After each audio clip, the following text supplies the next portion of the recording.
Hello, everybody. Happy Monday. Happy last Monday of the month of August. Oh my goodness. Yes, I said August. That means tomorrow is month number 9. What the heck happened to the first part of our year? It's just disappeared on us.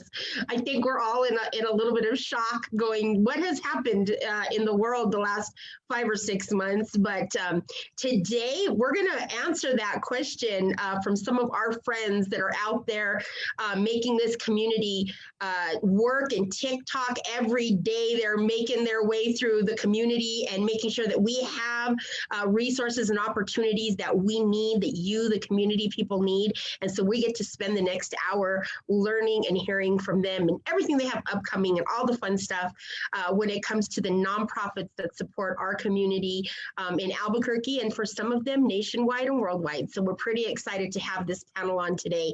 So for all of you, I'm Shannon here with the Albuquerque Hispano Chamber of Commerce. It is Monday. It is the last day of our very informative August webinar series, working and meeting with very specific industries. Every webinar this month has been, salons and restaurants and tourism, and it's been everything. So today we thought we would recap and close up with our nonprofits who literally are the heartbeat of what we do here in the community. So before we get started, I want to remind everybody that September is tomorrow, and we will be starting a new webinar series. We're excited. We'll be having a new sponsor. We'll announce that later. And also, we will be working and talking about all of the culture that happens inside our community and how people come together and use culture to drive commerce within the community. And we're excited about that because it is Hispanic Heritage Month, September 15th through October 15th. So we'll have some fun speakers, some fun guests, and we can't wait for you guys to stay tuned. So to get started, I'd like to say, first and foremost, thank you to our partners at New Mexico Tech. They really do make this series happen and have for the last 5 months. We have partnered with New Mexico Tech, so we're so thankful for that. And also want to say thank you to the city of Albuquerque, who has been working very, very hard in providing some funding, which will be coming our way to open the city, I guess you could say, Albuquerque's PPE office, where small business and small nonprofits will be able to come and pick up the necessary equipment, masks, sanitizers, and what have you. And so we're excited. That should be coming up soon. We'll let you guys know. So keep here at our social media Facebook channel, or of course to our website for that information. So with that being said, I'm so excited to announce the panel for this webinar. And what we're going to do is I'm just going to kind of go around and start with who's on my right side. If you guys will just 1 minute before we get the conversation started, who you are, what you do, and who you're with, who you're representing today.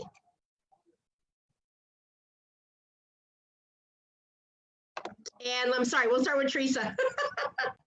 Teresa, you're supposed to read my mind. You have to read my mind, girl. I was going to jump in and I was like, is she going to say who's next? So hi, everybody. My name is Teresa, or Terry Garcia, and I am the Communication, Education, and Outreach Coordinator for the New Mexico Coalition Against Domestic Violence. Happy to be here, and thank you for involving our coalition on this webinar. We're excited to hear from you and everything you guys have been doing the last few months. Next, I want to move to Lindsay, who is representing MAD today. Yes, hi, good morning, everybody. Thank you so much for tuning in, and also so much thank you to the Hispano Chamber for inviting MAD to be part of this. So my name is Lindsay Valdez. I'm the Program Director for MAD New Mexico, and very excited to be here. And Nathan, you are next. Well, hello, my name is Nathan Ryman. I'm the Director of State Operations and Programs with Best Buddies in New Mexico, and it's a pleasure to be here. Thanks, Nathan. And Tim, I would say the best for last, but it's Tim, and we all know Tim. Good afternoon. I guess it is now, not good morning anymore, Shannon. Thank you for having me on and having the Alzheimer's Association on. I'm Tim Sheehan. I'm the Executive Director of the Alzheimer's Association for the New Mexico chapter. So, for everybody out there that's watching today, it's super important to know these nonprofits are doing stuff right now in the community. So I definitely want to spend some time, particularly on some efforts that they have in the community. But I want to start first by kind of diving into particularly what do they do? What do they do to support the community? And then I want to find out what has changed for you guys in the light of COVID over the past, 4, 5, 6 months. I'm already lost for time, like I said. And so I think it's important that we take this time to understand particularly what you do. And then, of course, we want to highlight later in the hour all kinds of fun activities, really community support, needed support activities from each of these nonprofits. So Teresa, I want to kind of start with you today. I know that you guys have been extremely busy, but before you tell us about how, COVID has obviously increased your need for support and resources in the community, tell us a little bit about exactly what the coalition does. So the coalition, we have about over 30 organizations across the state that help survivors of domestic violence. And so we offer shelter and support, housing, anything that they need while they're going through the process of leaving a domestic violence situation. And so we also have organizations which are our organizational members that aren't necessarily providing direct services, but they support the cause of domestic violence. So it could be APD, it could be the Hispano Chamber, it could be numerous people that don't necessarily just provide direct services like a shelter. So we have a lot of support in that. And also we do a lot of policy work and legislative work in support of survivors and what they're going through. And in my position, I train all of the new advocates, and I provide trainings for all of our organizations across the state to make sure that they're getting the education that they need and the support as well, and especially during COVID-19 on how to deal with all of the continuous changes. And like I said, supporting survivors, because COVID-19 has really made it difficult, and especially with reducing the capacity, is where do we house them? What and who can we collaborate with to support us in that, to make sure that survivors are getting the support and the help that they need, and all of their worries addressed. It is a really stressful time for our organizations right now to be coming up and being really creative to meet the needs of survivors right now. So Teresa, I know that, we've had one-on-one conversations over many different scenarios over the past 5 months, but have you guys seen an increase in the need for your services since COVID? So that's a really difficult question to answer, because for us, being safe at home is we're safe, right? But for other survivors, this quarantine is not necessarily safe. So it's a really hard decision right now for survivors to decide whether they're going to leave and go to a shelter where they could possibly get COVID-19. And so it depends on the area across the state, whether it's gone up or down. It's changes and it varies. I know that at the beginning, we received an increase of calls to our national domestic violence number, as well as the New Mexico crisis line. And at the beginning, it rose 80%. So that was really, really high, but I can't say that it's that much across the state, because it varies with the needs of survivors. And they have a lot to debate, whether they want to leave, whether they want to stay, whether it's safer to stay where they're in the same area with the offender. And leaving is it's a hard decision whether you want to leave and possibly get affected or infected. And it's been really difficult for survivors right now, especially with getting orders of protection and that new process with the courts changing all of that and trying to accommodate survivors. So it's really difficult to say that it's gone up or down, because it's up to the survivor right now. So can before the end of the day, and if you could type into the chat, and we'll have Angelique post it, but post the phone number where victims can call and how can they start to begin the process? I know that we have been reached out to. I know that people have asked, I'm in a situation, what do I do? And so sometimes I contact you directly, but other times, you know, if we can just post that number, I think that would be really helpful. So if you could do that, I'm going to move on to Tim, because for some reason my screen got jumped around, and Tim is next. And, you know, it's interesting, like Teresa said, you know, this time has brought out some interesting concerns, and I can only imagine what the Alzheimer's Association is going through. You know, I have a grandmother who has been inside her space literally for what, 5+ months now, who is experiencing this as part of her daily living. And so I'm interested to hear, how is the Alzheimer's Association handling COVID? And if you could just talk about specifically, what is your mission? Sure, absolutely. Well, our mission, our number one mission is to end Alzheimer's. That's really our goal. But this whole pivoting, as everybody calls it, has been very interesting since March. So we have support groups all over the state. The support groups have all gone online now. We have classes, online classes now that we never had before. And so we provide a lot of support for caregivers. There's 43,000 people that known to have Alzheimer's in this state right now, and about 107,000 unpaid caregivers, not counting all the paid caregivers. And so what we've had to do is really change our mode, and we changed it very quickly. We basically have gone online with all of our support group classes, because no one can meet face-to-face yet, and we don't expect that through the end of the year at least. So we've had all kinds of different support groups meeting all over the place. We have lots of Zoom lines, Blue Jeans lines, and all that kind of good stuff. And then our classes, we do a lot of different education is very important to us, from understanding Alzheimer's to, you know, we help people with their, we get experts in with their legal and their financial needs and those kind of things early on. But the bottom line is we've really had to shift that way. Our staff's all working from home all over the state. And one of the really cool things we did was, you know, we know there's so much social isolation, which you were just talking about, Shannon, was that we have worked out with a company out of Colorado. It's called It's Never Too Late software company. And we have started a program here that started in Florida with the Alzheimer's Association called Project Vital. Project Vital brings tablets into facilities, and basically anyone can have a Samsung tablet or any type of tablet, but these tablets are specially, we have subscriptions on them where they can actually put pictures of their family members on there, and and we can have like 30 accounts per tablet, so 30 different people within a residential setting. It has Ozzie and Harriet on it. It's got old cars, it's got old movies, all kinds of old things, or things that people are going to remember that have Alzheimer's or dementia. So we've been able to do that. We've only got 22 out in the state right now, but we've had incredible comments on them. So we're trying to do as much as we can. The best thing is we have a 1-800 helpline. It's called 1-800-272-3900. It's open 24/7, 365 days of the year. And there's master's level professionals on the other end to help people in their time of need. So we've really tried to, you know, get out there and do as much as we can from being in our own offices.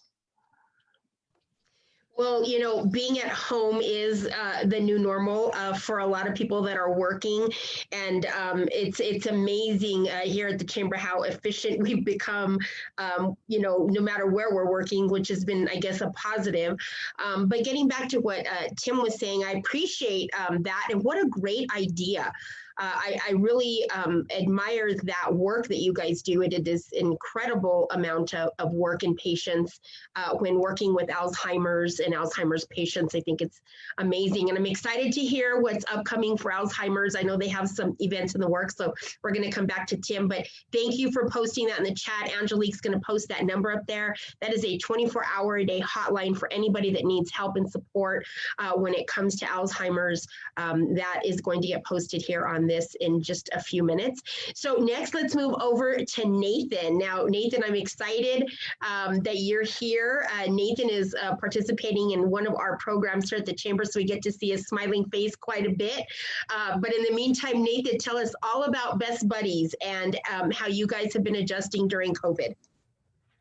So Best Buddies, our mission is to help people with intellectual and developmental disabilities create one-to-one friendships between people with disabilities and without disabilities, intellectual and developmental disabilities, that is, and then to do leadership development, and then to do employment for the demographics that we work with. Things that we're doing right now, we have 3 virtual events per week on the average week. We have a Trivia Tuesday for people with and without intellectual and developmental disabilities. We have a Netflix Party Wednesday for people with and without intellectual and developmental disabilities, and the same is true for our Citizens Thursday. Citizens Thursday, we're looking at people who are 18 and over. The reason why we're looking at people who are 18 and over on Thursday is because we have 41 chapters in schools statewide. There's a lot of them too, concentrated in the metro area here, Albuquerque, Rio Rancho, and whatnot. So, and what these chapters do, they're in the schools, they're run by school advisors, and they foster, in most cases, they foster one-to-one friendships between people with and without intellectual and developmental disabilities. For schools like Albuquerque Academy or Bosque School, where there aren't really a lot of students with intellectual developmental disabilities, we create promoter chapters, and then we pair them with an elementary school, and then they can help elementary students learn about inclusion at an early age. So that's our friendship program. And then our employment program, or our jobs program, is we work with, it's a collaboration here. We work with APS, Department of Health, Embassy Suites Hotel, UNM Center for Development and Disability, UNM Hospital, and oh gosh, I hope I didn't forget anybody, but it's a really good group, a really good team. And we do internship rotations. Our goal is this, we follow the national project search, it's actually an international project search model. And we do 3 internship rotations at either the Embassy Suites Hotel or UNM Hospital for transition youth who are ready to transition out of APS. And then we place them in employment. And so far, our average wage and average hours worked in New Mexico, I think average wage is a couple dollars above minimum, which is pretty typical for the demographic that we work with. So we're pretty pleased with the jobs that our participants are getting. And then average hours per week it's about 10, I think our participants have an average hours per week of about maybe 10 hours over the state average. So it's a really cool program that we just really, it's intensive, and there's a lot of collaboration. And at the end, we try to get people as high of a wage and as many hours per week as possible in employment. So those are our programs, and yeah, still going strong. And a lot of virtual stuff as opposed to in-person stuff, but we're here and we're always looking for more people who want to join us with and without intellectual and developmental disabilities. Well, thank you for all of that, Nathan. We, like I said, we're excited to work with you. And I was lucky enough for the past couple of years to work with probably, can't remember exactly what her title was, but before she was moved up to your corporate level, for many, many years, I worked with you guys. So I'm excited to be part of Best Buddies. And thank you so much for everything that you guys do. That's it's hard work, and it's dedication and passion that really, really drive Best Buddies. So I love that. And so next, I want to move over to Lindsay. So I've had the pleasure of knowing Lindsay for a couple of years now, and being able to work on their committees and helping them with some different initiatives that they do. So Lindsay, let's take it away. Tell us all about the MAD. What is your mission and the initiative, and how has COVID affected you guys? Sure. So MAD is obviously a nonprofit organization that's throughout the country. We are here in New Mexico, in Albuquerque, but we serve the entire state of New Mexico. So basically everything that we do, every program and service fits into 2 categories. Either we are trying to prevent the action of impaired driving, or we are there to provide service and supportive role to those who have already been impacted. With that, our prevention programs are really geared toward youth and underage. So in pre-COVID times, we're in the schools actually giving the programs to the students and to their parents, how to talk to your children about underage drinking, and really, opening that dialogue. We also have our victim impact panels that are throughout the state. Those have been heavily impacted, basically stopped. March 13th is a day that I won't forget, because that's when we really had to stop all of our in-person activation of our programs and services. But really a huge piece of what we do is our victim services. So anybody who has been impacted, be that woman or not, I think there's a lot of misconceptions of what MAD is, but we are there to help the family through that process. So really from the beginning until 20 years, 30 years from the incident. We're there to really provide those, emotional support services, and especially when it comes to the court system. So that's been a huge change since COVID-19, is what does the court system look like? On a good day, it's complicated and hard to understand, if you've not ever been involved in the criminal process before. And now with COVID-19, a lot of regulations change week to week. And so we're there to really help the families navigate what that looks like, make sure that they are able to appear telephonically now and that they're updated on what all of the new regulations are. So as with, I'm sure, everybody on the panel this morning, we've had to postpone and move most of our events virtual. So that has been a new, and I'll call it exciting, learning curve to really navigate that space. But our programs and services at this time have all moved virtual. So, like a lot of folks on here as well, we have moved our virtual support groups, our support groups virtual. So we, have those on Zoom. We're also hosting all of our prevention programs online. We have an online victim impact panel now. So being able to really pivot as of, March into still being able to provide those services, because a real common misconception is that, people will think that impaired driving has not been a problem since March. The bars have been closed down, people are staying at home, but unfortunately, 54 people have still lost their lives this year. It is still absolutely a problem. So we need to be able to provide those services and still keep that prevention message happening, because the decision is still, occurring to drive impaired. So that's, it in a nutshell. So, Lindsay, that is an incredibly eye-opening, slap-in-your-face statistic. I guess I didn't know that, and that is terrible and sad that we still, and even in the time of COVID, have that many deaths, involved in drunk driving, and it's just really just makes you want to really rethink, in an age of Uber, in an age of designated drivers, that should be zero. And it's really shocking. So, wow, we got to take that in for a second and think about that one. So Teresa, I want to move over to you, because you guys have something that's really, really cool. And you have these classes for different, I guess you could say, in different organizations to learn. They come in, they get instructed on this information, and they get trained on this information. Tell us a little bit about these classes, who qualifies for them, and how does the information then help to expand your network? So like I stated before, we have over 30 organizational and principal members.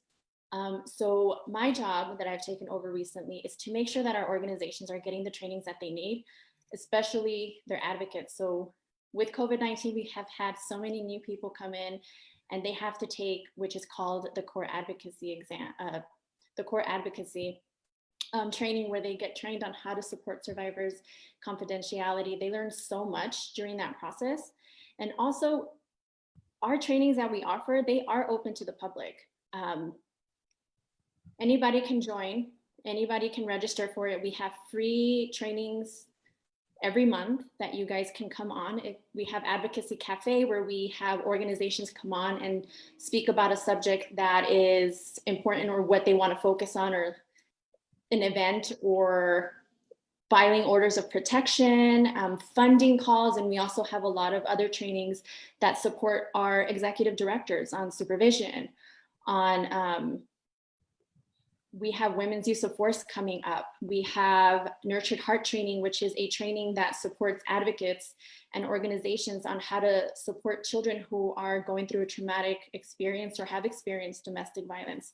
We have a batterers intervention training that's coming up this month as well, that I have scheduled, where a lot of people don't know, but we do offer services for the offenders on recognizing and supporting them through the process. Some of them are court mandated to take it, but some of them just register for it. So we do offer that. We offer a wide variety of trainings. You can head to our website under trainings, and you can see what we have on there. And again, they are open to the public. We are excited to offer our services and allow anybody in. They are never like, if you're not an organization, you can't join. It's not, it's not like that at all. We would like, other people that are community professionals to join and get educated on how to recognize domestic violence. We have trainings on that and safety planning, as well as we even had a training on how to survive COVID-19, especially with virtual. You get exhausted with being on so many Zoom trainings that your eyes get tired. You're like, I have another one to go to, and how to make that easier, right? Because that is our life right now. It completely changed from in person and having that connection where now it's online and I can't feel your energy or see your energy. And, you know, you get tired by the end of the day. So we are coming up with a lot of trainings to support our organizations and can be also supportive to the community as well. So I noticed everybody giggle and smirk and laugh when you said that, because it's so true. It is that, and everybody hates that term, the new normal. I get called on it 20 times a day, but it's a new way of us to do what we considered normal. Will we ever get back? We don't know. Do we want to? Sure, we want to. But with the way that we have done things so quickly and moved to the way that we're living life so quickly, I'm pretty sure that Zoom and Blue Jeans and Microsoft Teams and all the different technologies that are out there are going to be part of what we do. And sometimes it's efficient, and sometimes we do miss the human interaction. And I agree, here at the Chamber, which, by the way, we're nonprofit also. I forgot about that. We do. We are a open our doors, open our hearts, come in anytime you want organization. We are not currently open to the public. We have a very limited staff. We'll do appointments, and it's been hard because we do miss having that, but we tend to work harder and more now with this, because you can talk to somebody at 10 o'clock at night, no matter, it's crazy. It's these weird hours. So we're getting used to it. Teresa, I don't know if you guys are using the community calendar, but remind me, I'm going to connect you to Melissa so we can get that up. All of those classes, there's some in there that would be great even for some of our staff. If you could make sure and share that in the calendar, all of your classes, we'd love to help you spread the word for that. So Tim, I'd like to move over to you now. I know you guys have a couple of events that you do each year, and I know that we've had to go virtual on some things. So let's talk about some of the upcoming things that you guys have at the Alzheimer's organization. Absolutely. It's our walk season, as you can tell from my background. It actually starts on the 12th of September, and we have 7 walks, with the major one being here in Albuquerque on the 26th of September. And even though we're not going to be walking as a large group this year like we normally do at Hoffmantown Church, everybody will be walking everywhere. So we're telling people you can walk in your neighborhood, you can go on a trail, you can go down the street, you can go to the shopping mall, wherever you would like to walk. The Walk to End Alzheimer's is happening this year. It's gone virtual in the way of technology. We're not saying virtual is a walk, because we are walking, but it actually we'll have an app that you can actually go on and see our opening ceremonies like we normally have, which is very moving. Very cool. And also updates of what's going on with our sponsors and everything else. So that's happening September 26th. If you go to alz.org/New Mexico, you can get to all of our walks, and that's our biggest event of the year. Basically, we lost out on our golf tournament, we lost out on our gala back in May, with everything else going on. But the walk is happening, and the walk is everywhere. Well, we're excited about that, and I want to make sure that we also get that out to the community. So I took some notes. We'll be getting in touch with you guys, make sure that we're putting the word out for you guys on that. And I know I've done it in the past just because Alzheimer's affects my family, and so we're excited to at least keep that. Bummed about the things we lost, but next year bigger and better. That's what absolutely. Because we all know what it's like to have to adjust in this time. So Nathan, let's talk to Best Buddies. What do you guys have up on deck? What do you guys have coming up? Yeah, a few things coming up. Something that we're really excited about is September 28th through October 2nd, we're going to do a celebration week. We're going to celebrate inclusion in the communities. That's just the the culture of New Mexico when I mention community, as well as the local businesses, as well as the schools and the nonprofits. It just seems like we have such a great culture and such a great ethos here, not just about Best Buddies and inclusion with people who have intellectual and developmental disabilities, but I think just this call and, the way the Hispano Chamber brings us together and the way, Lindsay, Terry, and Tim are talking about their missions. It's just so beautiful. It's just an incredible place we live. So we're going to be celebrating something along those lines from September 28th to October 2nd. And Monday will be our opening ceremonies. Tuesday, we're going to have some kind of a sports event. I'm not putting that one on, but I look forward to seeing how we're going to incorporate sports into friendships. And then Wednesday, there's going to be a jobs social hour. So anybody who's interested in learning more about Project Search, our employment program, we're expecting a lot of middle schoolers and high schoolers who have intellectual and developmental disabilities who want to start thinking about work. Thursday is going to be my night. It's going to be a bilingual bingo night. My host brother, when I stayed abroad in Argentina, is going to be facilitating it. He's the son of a famous South American actor. So he's going to, he's got a great personality for this. That'll be really fun. And hopefully we'll be able to create some more friendships in the process.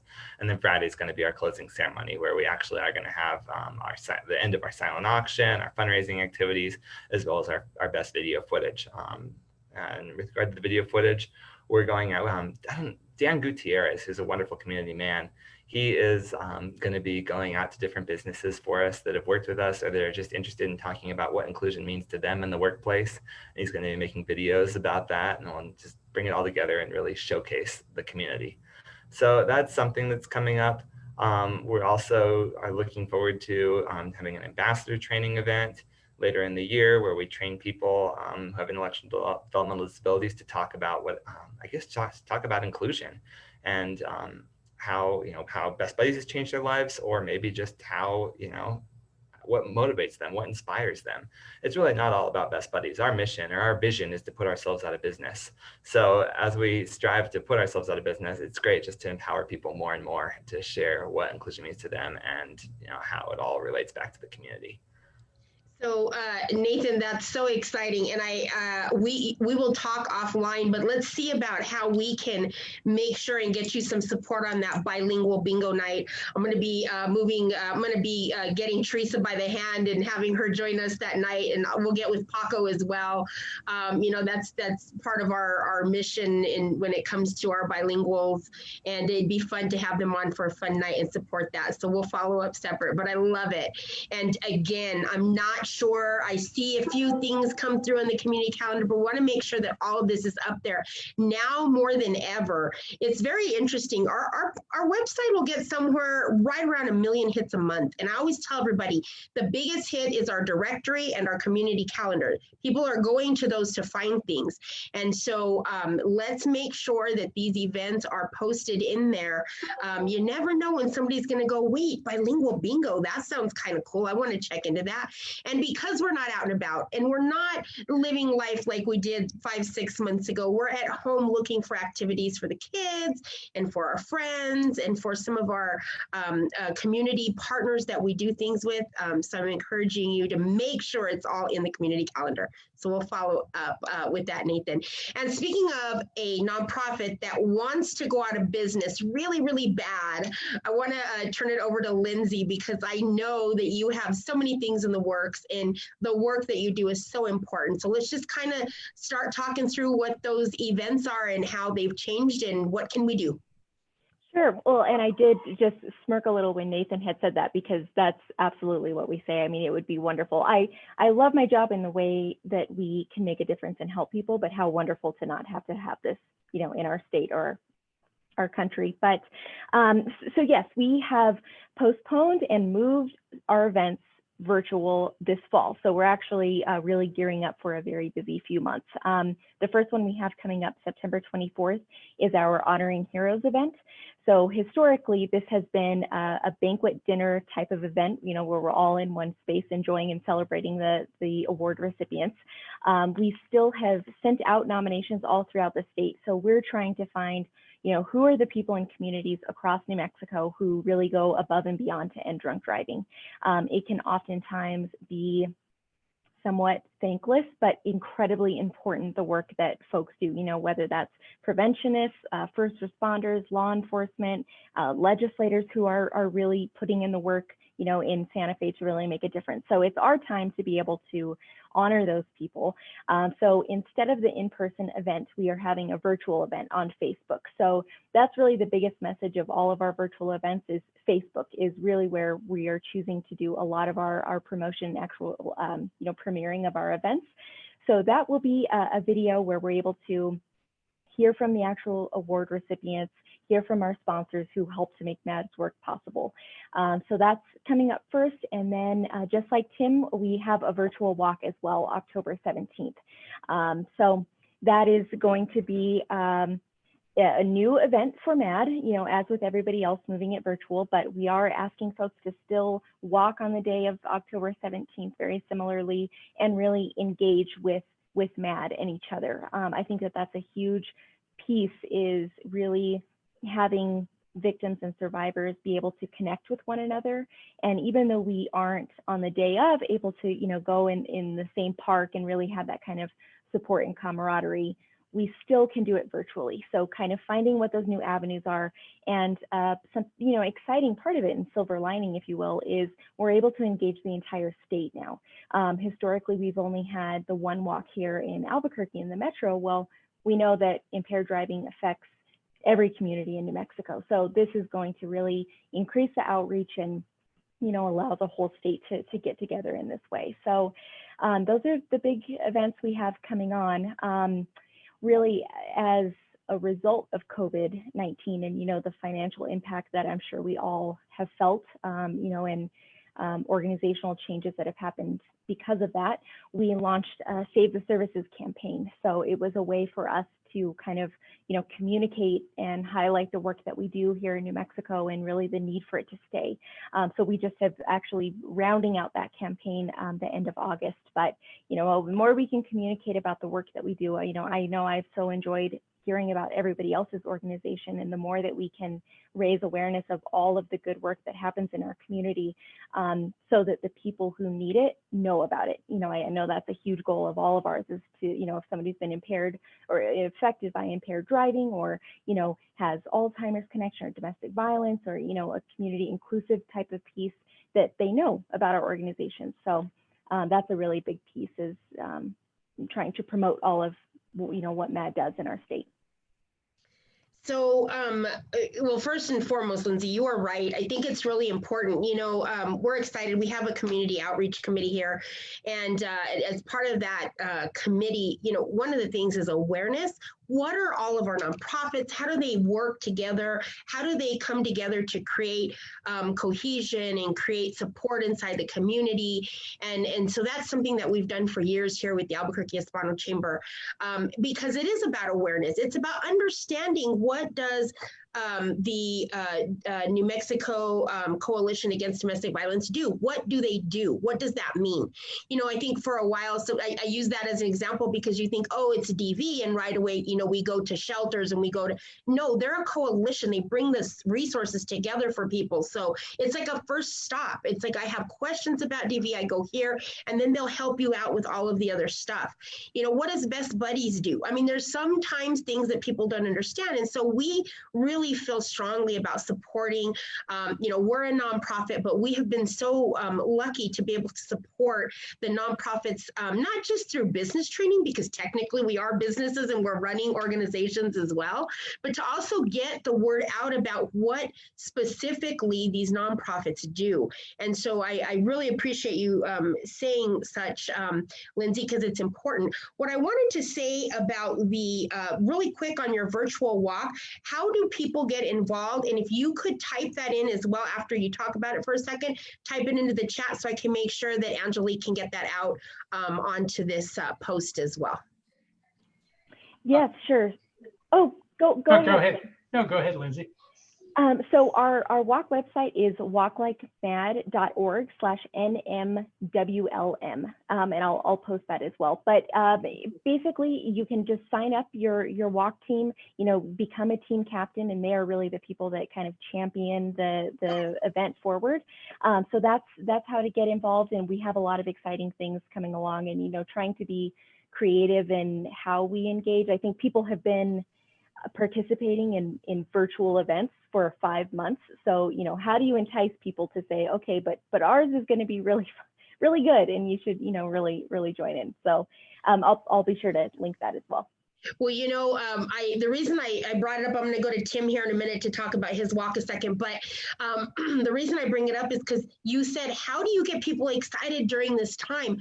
How you get excited is get out of the house. That's how you get excited. And when you can walk down, the bosque or a ditch bank or the park or what have you, and take a buddy with you and really do it while supporting a cause is really, really what's important. And I know that I'm on Team MAD right now, and I'm working on being a team captain with them. And so I encourage you guys to get out and walk. It's a great way to get outside of the house right now, but still practice the social distancing and really just share in some of this incredible air and beautiful New Mexico weather that we're having right now. And then again on October 17th, joining that walk. So speaking of walk, Tim, let's tell us where do we go to find information? How do we get involved? Absolutely. Well, there's a couple different ways. You can go to our Facebook page, the Alzheimer's Association New Mexico Chapter Facebook page.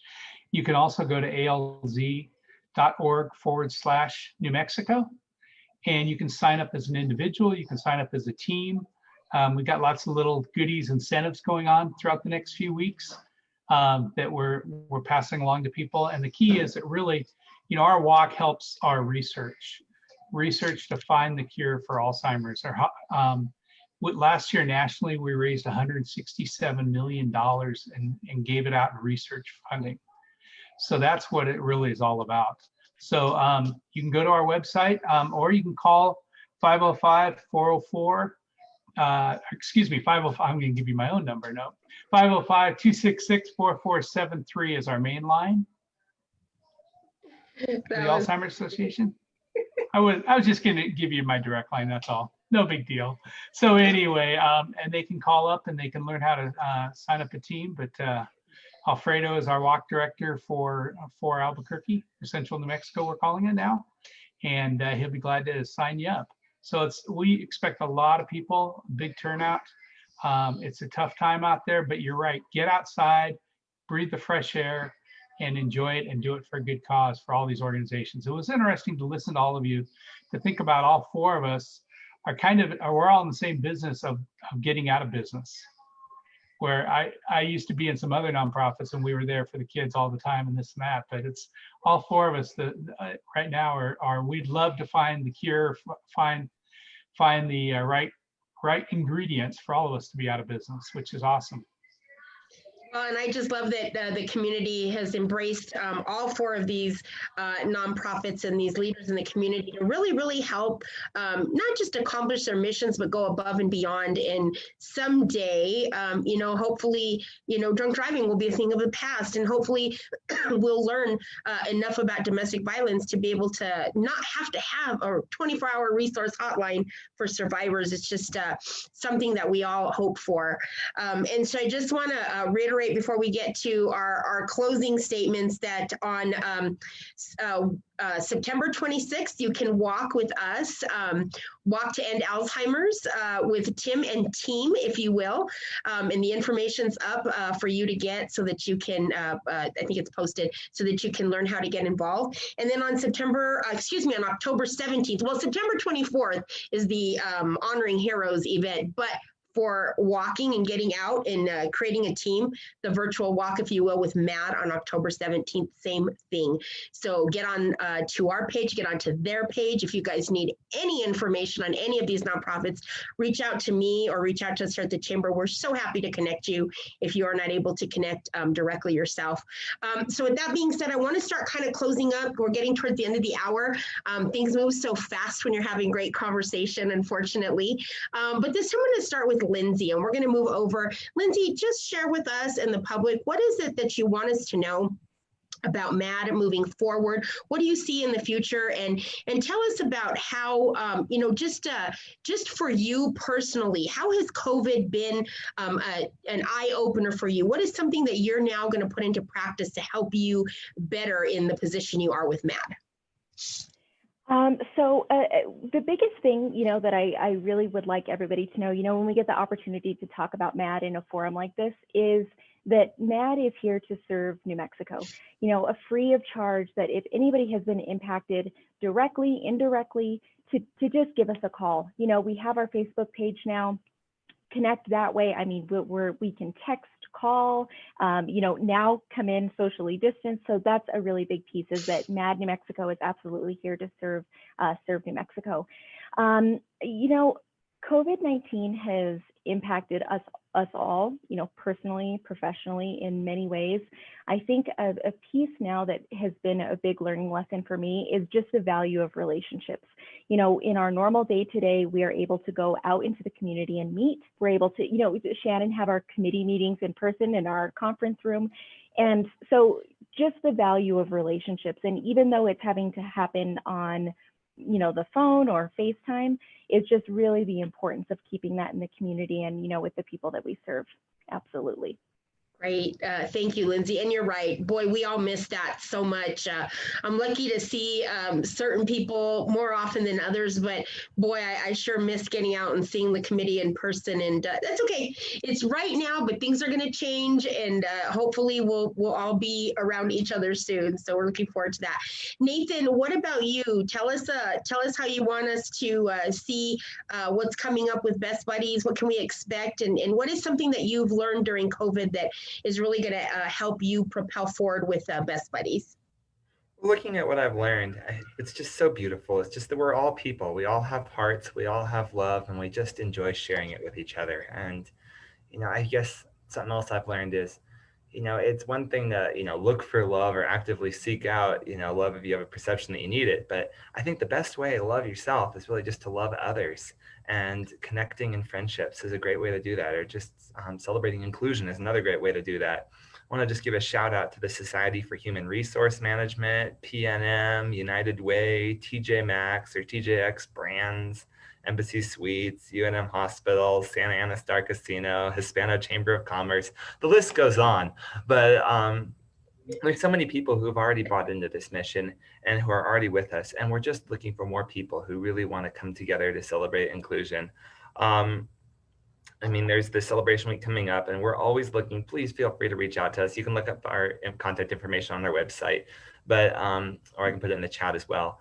But we're always looking for people who want to help us open up new chapters in new schools, who want to look at people who have intellectual and developmental disabilities, who are transition youth who want to go to work and get a good job, or people who just want to, with or without a disability, who want to join us to help us create a community where our services are no longer needed.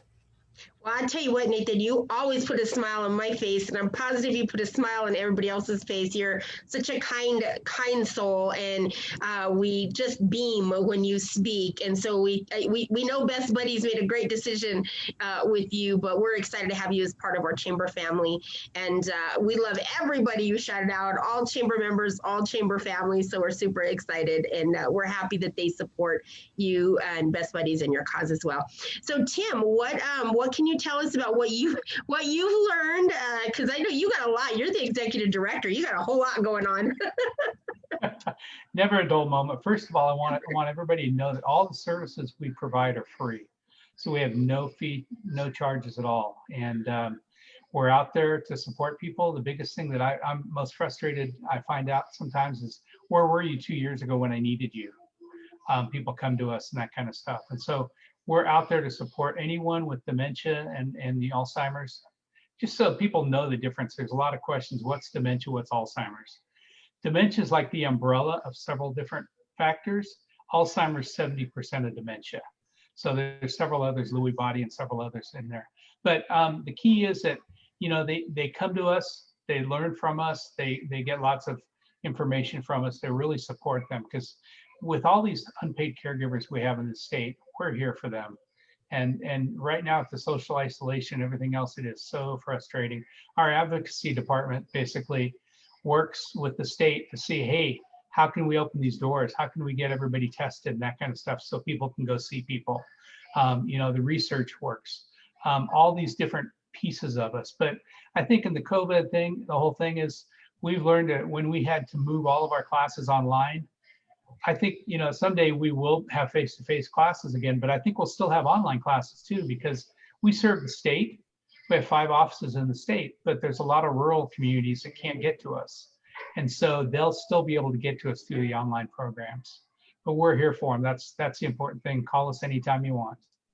Well, Tim, I think it's been pretty amazing to see, some of our seniors, some of our older community members really kind of embrace technology, embrace learning how to Skype and FaceTime their grandkids and their kids. And so I love that you guys are going to be keeping that up, because I think now they're getting a little better with technology. And so they need you more than ever. They need the Alzheimer's Association more than ever. So super excited about that.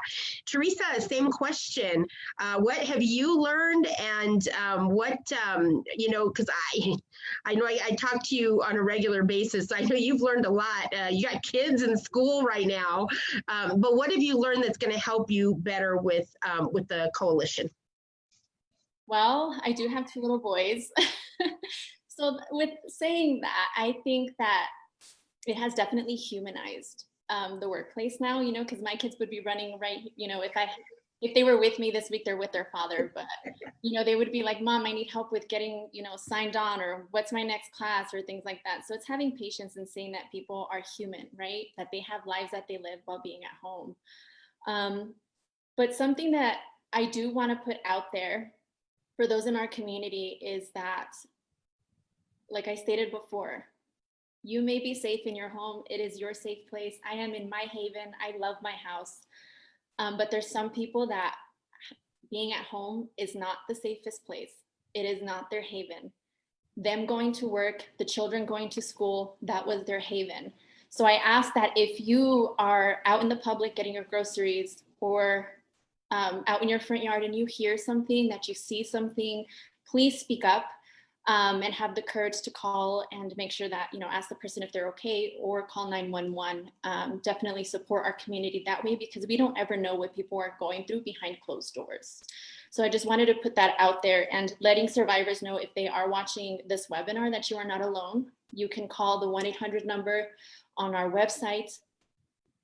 You can call the New Mexico Crisis Line. We are here for you and to empower you. And there are several organizations across the state that have financial empowerment tools that they can support you with counseling. They have so many programs that are just absolutely fantastic, that these organizations are ready to support you to go through this process in empowering yourself and knowing that you're not alone and that we're here for you.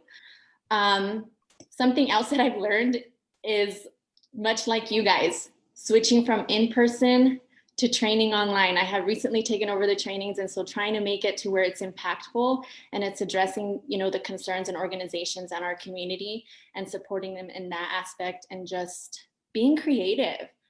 We're even thinking about having yoga or a paint class or hour, or just making it fun for our organizations and recognizing that they feel valued during this time. It's been very stressful for everybody, and just in general, we are here to support you and do as much as we can. And if we can absolutely collaborate with you in any shape or form, please let me know, and we will come up with an event or anything just to work together with our community and create those relationships. So thank you so much, Teresa, for that. And it so reminds me, something that you said there at the very end was, paint or yoga or what have you.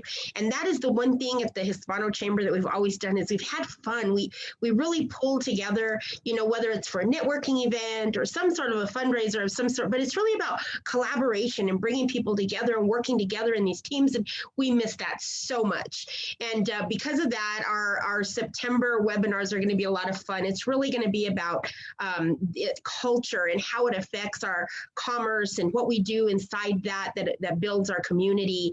And so we're going to try to make it a little fun. We're still going to practice our social distancing for the time being, and we're still going to do the webinars for the time being, but we do look forward to the day when we can all come together again and celebrate each other in person. I'm so excited today. We had such a great panel today. I want to thank everybody out there that has stayed tuned, that is watching. Remember, if you had to leave us or you came in late, you can find it on our social media. It will be right here: Facebook, the Albuquerque Hispano Chamber of Commerce, Facebook, LinkedIn, Twitter, Instagram. We're everywhere. You can find us also on our website at www.ahcnm.org. At the top, click on the COVID initiatives. A little drop box will come down. It'll say something like COVID initiatives. Click on those. You'll find everything, including all of our webinars. You can find them under our membership link as well. And you can rewatch all of these. It's been a pleasure to work with all of you guys today, hear from you guys today. Incredible leaders in our community, making strides, making things happen, continuing the work regardless of what the world has thrown at us. And so you guys are so appreciated here at the Albuquerque Hispano Chamber and in the community as well. We look forward to talking to you guys in the future. Please reach out and support these organizations as much as you can. All the information will be found on our page as well as their websites.